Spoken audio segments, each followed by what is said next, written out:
বন্যহস্তি মুক্ত বিচৰণ ৰোধ কৰক বন্যহস্তি মুক্ত বিচৰণ ৰোধ কৰক চন্দ্ৰপুৰ ডিগাৰু পথত বন্যহস্তি মুক্ত বিচরণ রোধ করক বন মন্ত্রী হায় হায় বন বিভাগ হায় হায় বন্যপ্রাণী সুরক্ষা বিভাগ হায় হায় ওয়াইল্ড লাইফ হায় হায় এই দাবি ন্যায্য দাবি বন মন্ত্রী মুর্দাবাদ বন মন্ত্রী মুর্দাবাদ বন বিভাগ হায় হায় বন মন্ত্রী মুর্দাবাদ হাতী মানুহৰ সংঘাত ৰোধ কৰক হাতী মানুহৰ সংঘাত ৰোধ কৰক হাতী মানুহৰ সংঘাত ৰোধ কৰিব নোৱাৰা বন মন্ত্ৰী হুঁচিয়াৰ বন মন্ত্ৰী হুঁচিয়াৰ বন মন্ত্ৰী হুঁচিয়াৰ বন বিভাগ হুঁচিয়াৰ চন্দ্ৰপুৰ ডিগাৰু পথত বন্য হস্তি বিচৰণ ৰোধ কৰক বন বিভাগ হুঁচিয়াৰ এই দাবি ন্যায্য দাবি আমাৰ দাবি মানিবই লাগিব চন্দ্ৰপুৰ ডিগাৰু ৰোডত বন্য হস্তি মুক্ত বিচৰণ ৰোধ কৰক চন্দ্ৰপুৰ ডিগাৰু পথত বন্য হস্তি মুক্ত বিচরণ রোধ করক এই দাবি মানিবই লাগিব এই দাবি ন্যায্য দাবি এই ব্লক জিন্দাবাদ পানবাৰী গাঁও কল্যাণ সমিতি জিন্দাবাদ নলগুলি ৰাইজ জিন্দাবাদ আঞ্চলিক ছাত্ৰ সন্থাই বিগত সময়ছোৱাতো স্মাৰক পত্ৰ দি আহিছিলোঁ বন সংমণ্ডল অফিচত দিছিলোঁ আমি ডিচি অফিচত দিছিলোঁ দি কিনে অৱগত কৰিছিলোঁ যে চন্দ্ৰপুৰ ৰাইজৰ যিটো দীৰ্ঘদিনীয়া সমস্যা হাতী মানুহৰ সংঘাত এই হাতী মানুহৰ সংঘাত প্ৰায়ে হৈ থাকে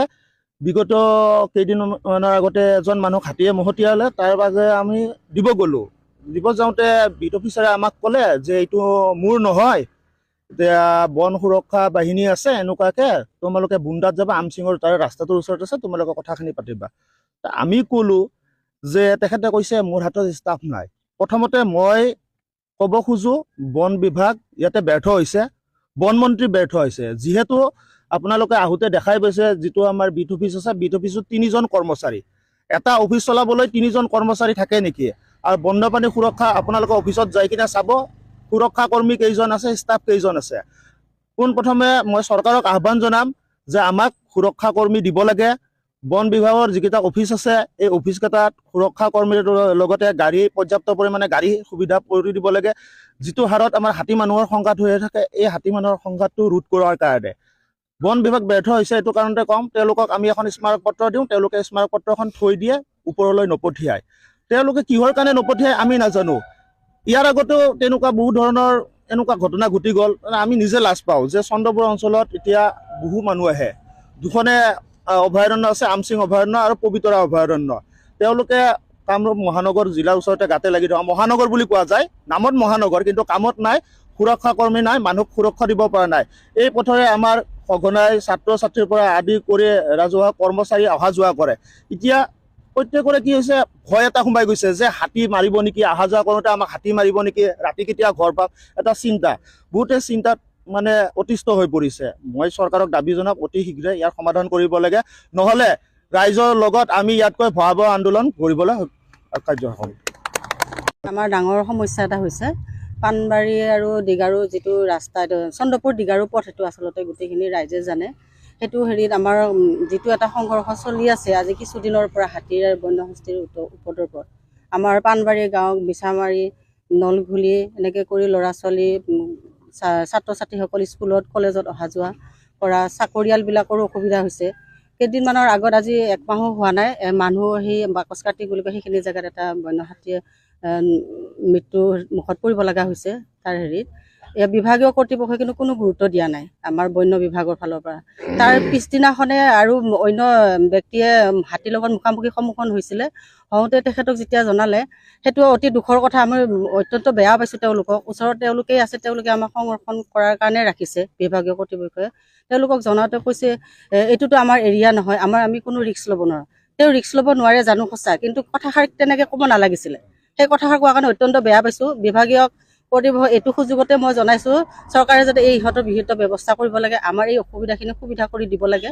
তাৰ উপৰি আমাৰ যিখিনি জংঘল হৈ আছে আৰু যিটো নিৰ্জন ৰাস্তা তাত পোহৰৰ ব্যৱস্থা কৰি দিব লাগে আমাৰ কৰ্তৃপক্ষই বিভাগীয় কৰ্তৃপক্ষ এইখিনিয়ে মোৰ ক'বলগীয়া আৰু মুঠতে আমাক সুবিধাখিনি কৰি দিব লাগে। আজি এইটো কাৰণে গোটেই মানুহখিনি উপস্থিত হ'ব লগা হৈছে। আচলতে অতি দুখজনক কথা। এই ৰাস্তাটোত অহা যোৱা কৰাটো অতি বিপদজনক হৈ পৰিছে। আজিৰ পৰা মোটামুটি 5-6 মাহ আগৰ পৰা হাতী ইয়াত বিচৰণে কৰি আছে। আৰু এই ক্ষেত্ৰত আমি স্থানীয় ৰাইজে বহুবাৰ আমাৰ ওচৰত যি বন্যপ্ৰাণী সংৰক্ষণ শিবিৰ আছে তেওঁলোকক আমি অৱগত কৰাইছোঁ যে আমাক কিছু পৰিমাণে হ'লেও এই অঞ্চলটোত আমাক সুৰক্ষা দিয়াৰ ব্যৱস্থা তেওঁলোকে কৰে। তেওঁলোকে সদায় গা এৰা মনোভাৱেৰে বা মন্তব্য সদায় কৰি আহি আছে। আমাৰ পাণবাৰীৰ যিটো ৱাইল্ড লাইফৰ কেম্প আছে তেওঁলোকক ক'লে তেওঁলোকে কয় এইটো আমাৰ এলেকা নহয়। ঠাকুৰকুছিৰ যিটো কেম্প আছে তেওঁলোকে কয় সেইটো আমি নৰ্মালৰহে হয়, আমি ৱাইল্ড লাইফৰ মানুহ নহয়, তাত ডিউটি দিয়া আমাৰ হেৰি নাই, মানুহ নাই। এনেকৈ যদি থাকে এই ৰাস্তাটোত আমি কেনেকৈ সুৰক্ষা কৰিম, আমি সুৰক্ষিত হৈ থাকিম? সেই মনোভাৱ লৈ আজি আমি বিভাগীয় কৰ্তৃপক্ষ যাতে তেওঁলোকৰ আমাৰ ৰাইজৰ অসুবিধাখিনি তেওঁলোকে গম পায় তাৰ বাবে আমি আজি ধৰ্ণাত বহিছোঁ। আৰু আমাৰ কেইটামান দাবী আছে, সেইকেইটা আমি মেমৰেণ্ডামত আমি উল্লেখ কৰিছোঁ। মৌখিকভাৱে হ'লে আমি ক'ব বিচাৰোঁ যে আমাক সোনকালে আমাক এই অঞ্চলত যিখিনি ওচৰৰ হাবি আছে সেইখিনি আমাক অলপ চাফা কৰি দিব লাগে, পৰিষ্কাৰ কৰি দিব লাগে। আৰু জাগাই জাগাই য'ত য'ত আমাৰ শংকাপূৰ্ণ ঠাই আছে সেই ঠাইখিনিত আমাক মানে অলপ বিজুলী পোহৰৰ ব্যৱস্থা কৰি দিব লাগে। দিনত প্ৰতিদিনে আমাক তেওঁলোকৰ কৰ্মীৰে আমাক মানে পহৰা দিয়াৰ ব্যৱস্থা কৰিব লাগে ৰাতি 12 বজালৈ। কাৰণ অকল আমাৰ ষ্টুডেণ্টে নহয়, আমি নিজেও চন্দ্ৰপুৰ দিগাৰলৈ যাওঁ। সিফালৰ পৰা গুৱাহাটীৰ পৰা আমাৰ কৰ্মৰত কৰ্মচাৰীসকল চৰকাৰী হওক বেচৰকাৰী অনুষ্ঠানত যিবিলাক কৰ্মচাৰী কাম কৰে তেওঁলোকে ৰাতি 12 বজালৈ অহা যোৱা কৰি থাকে। এতিয়া আমি তাতে মানে এটা বাহৰ পাতিব লাগে চন্দ্ৰপুৰ তিনিআলিত বা থানা তিনিআলিত, গোটেই সভা লগ হৈ আহিব লাগে হাতীৰ ভয়ত। এইখিনি কাম যাতে তেওঁলোকে ভালকৈ আমাক ৰাইজক সুৰক্ষা দিয়াৰ ব্যৱস্থাটো কৰে, তাৰ কাৰণে আমি আজি এই অনুষ্ঠানতে আমি চন্দ্ৰপুৰ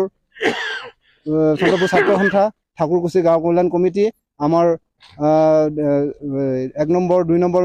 মিছামাৰীৰ গাঁও কল্যাণ কমিটি, পাণবাৰী গাঁও উন্নয়ন কমিটিৰ উদ্যোগত আমি আজি ইয়াতে ধৰ্ণাৰ কাৰ্যসূচী এটা কৰিছোঁ, যাতে এই কাৰ্যসূচীৰ জৰিয়তে আমাৰ ৰাইজৰ অসুবিধাখিনি আমাৰ ডিপাৰ্টমেণ্টলৈ, আমাৰ চৰকাৰলৈ, বন বিভাগলৈ আমি পঠিয়াব পাৰোঁ। তাৰ বাবে আমি আজি ধৰ্ণাত বহিছোঁ।